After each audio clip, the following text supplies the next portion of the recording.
नमस्कार दोस्तों, फूडगंज में आप लोगों का स्वागत है। तो आज हम लेके आए हैं आपके लिए बहुत ही सर्दियों की स्पेशल रेसिपी जो हमारे घर में अक्सर सर्दियों में बनती है। और किस चीज़ से बनती है, यानी कि सर्दियों में हमारे यहाँ बाजरा बहुत खाया जाता है क्योंकि बाजरे की तासीर जो है बहुत गर्म होती है। और बाजरे के लड्डू हमारे यहाँ सर्दियों में बहुत बनते हैं। तो एक लड्डू अगर इस तरह का आप रोज़ खा लेंगे तो आपकी सर्दी दूर भाग जाएगी, ना ही आपको जुकाम होगा ना खांसी होगा, और आपका शरीर गर्म रहेगा। रोज शाम को आप इसको दूध के साथ लेंगे। देखिए कितना सॉफ्ट लड्डू है आपका। तो इसको आप रोज शाम को दूध के साथ लेंगे तो आपकी सर्दी दूर भाग जाएगी। और इसमें लागत भी बहुत ज़्यादा नहीं लगती है क्योंकि इसमें मैं ड्राई फ्रूट्स बहुत कम डालता हूँ या डाले ही नहीं जाते।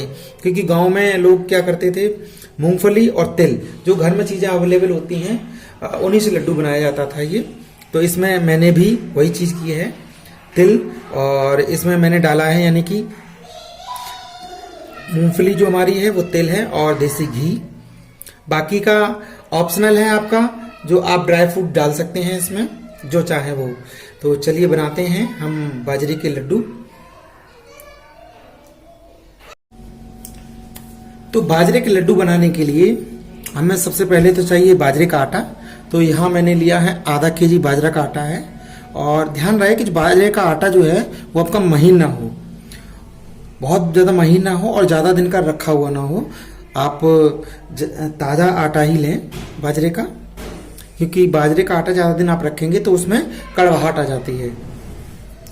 और यहाँ लिए है मैंने थोड़े से धुले हुए तिल लिए हैं, ये 50 ग्राम करीब हैं। और 100 ग्राम करीब हमारा मूंगफली दाना है। क्योंकि बाजरे के लड्डू जो पहले हमारे यहाँ यानी गांव देहात में बनते थे तो उसमें मेवे का जो यूज है बहुत ही कम होता था। उसमें मूंगफली के दाने और तिल, क्योंकि ये गर्म होते हैं, इनका ही यूज ज़्यादा होता है। थोड़ी सी यानी गरी, इसको मैंने कसा नहीं है, इसको चाकू से छोटा छोटा काटा है। देखिए आप, रफली चॉप किया है। इसका टेस्ट ही कुछ अलग होता है।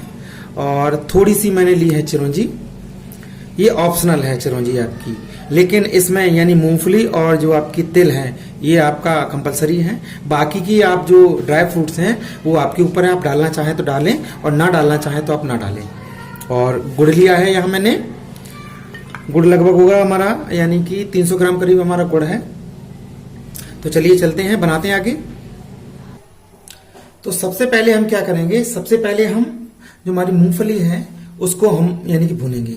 और लेकिन इसमें हम ना तो घी डालेंगे ना तेल डालेंगे, क्योंकि इसके जो छिलके हैं वो हमारे तेल या उसमें चिपक जाएंगे। और ऐसे ही ड्राई हम रोस्ट करेंगे तो इसके छिलके आसानी से निकल जाएंगे। ये एक पहली टिप्स होती है, क्योंकि अगर आप इसको घी में अगर भून देंगी तो इसके जो छिलके हैं वो बाहर नहीं निकलेंगे, उसी में चिपक जाएंगे। तो इसको हल्की आंच पे हमें मूंगफली पहले भून लेनी है।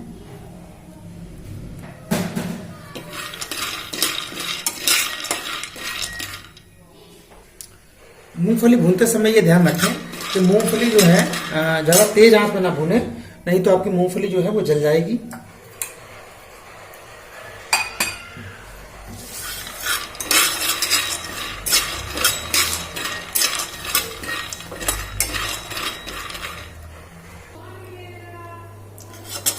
देखिए मूंगफली हमारी देखिए चटकने लगी है। इसका मतलब ये है मूंगफली हमारी लगभग भुनने वाली है।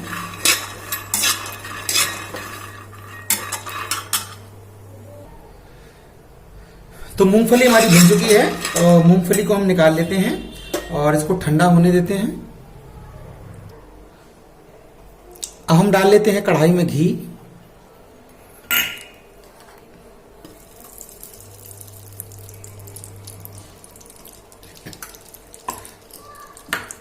और इसमें डालेंगे हमारी गरी।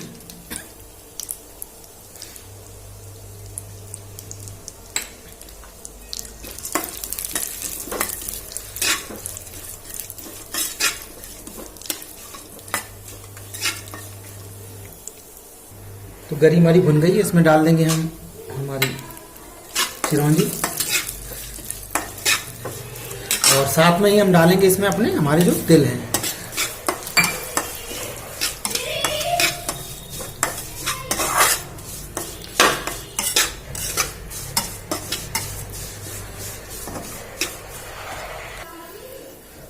तो सारी चीजें अच्छे से भुन चुकी हैं, इनको हम निकाल लेते हैं थाली में।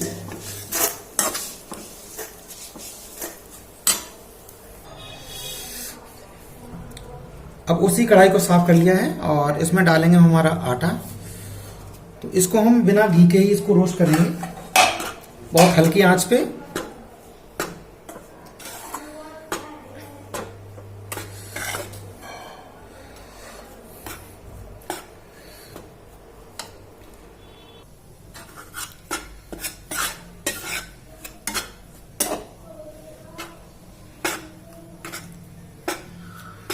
तो बाजरे में देखिए हमारी सूंधी सूंधी सी महक आने लगी है और इसका कलर भी देखिए चेंज हो गया है।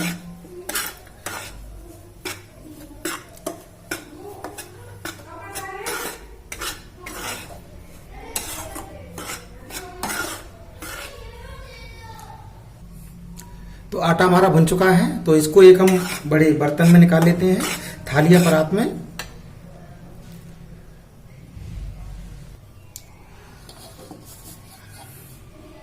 तो फिर से कढ़ाई रख लेते हैं और इसमें डालेंगे हम लगभग 1 कटोरी पानी और इसमें डाल देंगे हम हमारा गुड़। गुड़ को छोटा सा छोटा कर लिया है।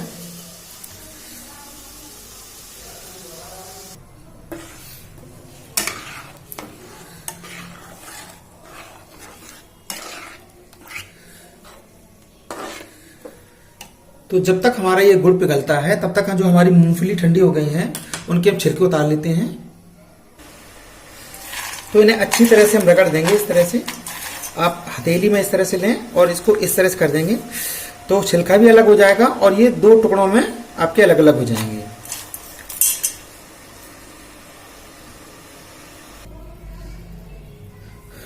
तो गुड़ को हमें अच्छे से पकने देना है।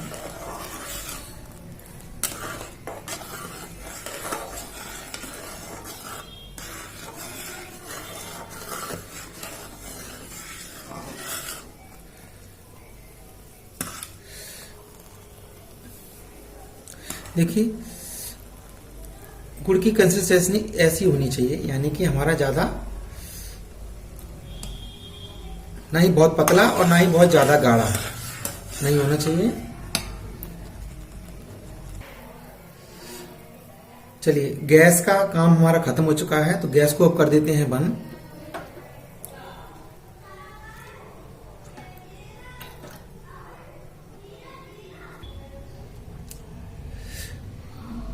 तो चाशनी को तो हम थोड़ा ठंडा होने देंगे। तो आटा अभी हमारा गर्म है, तो सबसे पहले हम क्या करेंगे, इसमें हम डाल देते हैं घी। क्योंकि आटा गर्म है तो इसलिए इसमें मैंने भूनते समय आटा में घी नहीं डाला था, क्योंकि इससे थोड़ा सा चिपक जाता है आटा। तो घी आप जितनी श्रद्धा हो आप डाल सकते हैं। सारी चीजें देखिए गरम है, घी भी गरम है, आपका बाजरे का आटा जो चीज तासीर गरम होती है, मूंगफली हमारी होती है वो भी गरम होती है, तिल भी बहुत गरम होते हैं हमारे। तो सर्दी में आप अगर ये इसका सेवन करेंगे तो आपकी सर्दी तो बिल्कुल दूर भाग जाएगी, ना ही आपको खांसी होगी ना जुकाम होगा। तो पुराने जमाने में यही चीजें जो गांव में खाई जाती थी जिससे लोग बिल्कुल स्वस्थ और निरोग रहते थे। तो आप भी इस रेसिपी को जरूर ट्राई करिएगा, लड्डू एक बार जरूर बनाइएगा। तो अब इसमें डाल देते हैं हम हमारा मूंगफली और ये तिल और गरी हमारी आ गई।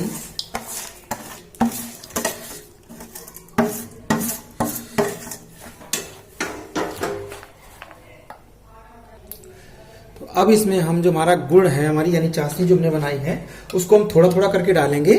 तो जितनी जरूरत होगी हम उसमें उतना ही मिलाएंगे।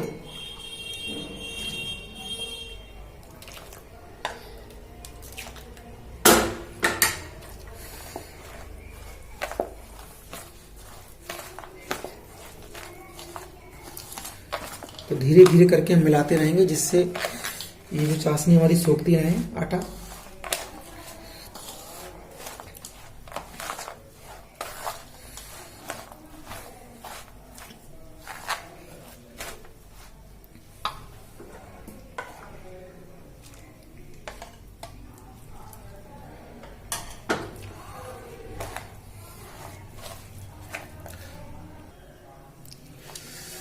तो इतनी चाशनी काफ़ी है, थोड़ी बच भी गई है चाशनी, तो वो आप अगली बार जब लड्डू बनाएं तो उसमें यूज़ कर लीजिएगा।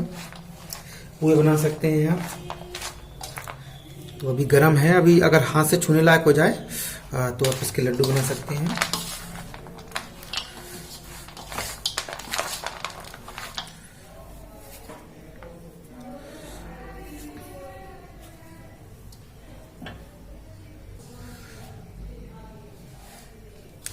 तो अब हम इसको हाथ से छू सकते हैं। तो अब देखिए लड्डू बनाना शुरू।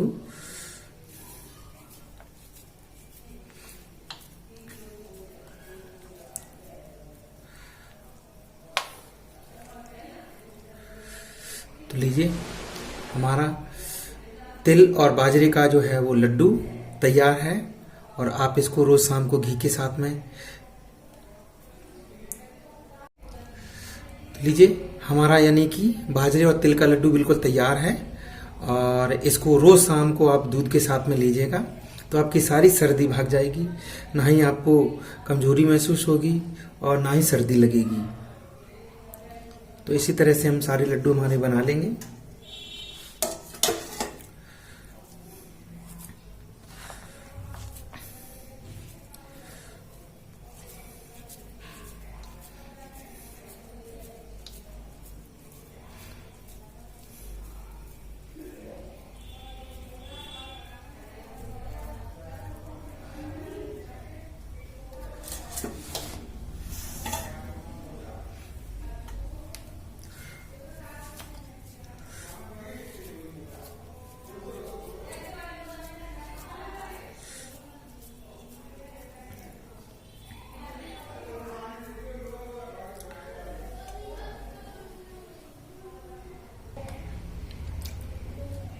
तो लीजिए, ये बने हमारे आखिरी लड्डू। तो लीजिए, तैयार है हमारे बाजरे के लड्डू। बहुत ही पौष्टिक होते हैं, बहुत ही गर्म होते हैं। तो सर्दियों में आप जरूर इनको बनाइएगा, क्योंकि हमारे यहाँ सर्दियों में बहुत बनता हो और ज़्यादा लागत भी नहीं लगती है। आप इसमें कोई भी किसी भी तरह का ड्राई फ्रूट्स ना डालें, केवल मूंगफली, क्योंकि बहुत सस्ती आती है। तिल भी हमारे सस्ते आते हैं। तो उससे आपके लड्डू बहुत टेस्टी बनेंगे आपकी। और चीनी से बनता नहीं है, तो चीनी भी आपको नुकसान नहीं करेगी। तो ये जो शुगर वाले लोग हैं वो भी इसको खा सकते हैं। तो आप भी एक बार बाजरे के लड्डू सर्दियों में जरूर बनाइएगा और रोज शाम को इसको दूध के साथ खाइएगा, फिर बताइएगा कि कितना अंतर पड़ा। तो अगर आपने अभी तक हमारे चैनल को सब्सक्राइब नहीं किया है तो उसको सब्सक्राइब कर लें और ज़्यादा से ज़्यादा लाइक करें। धन्यवाद।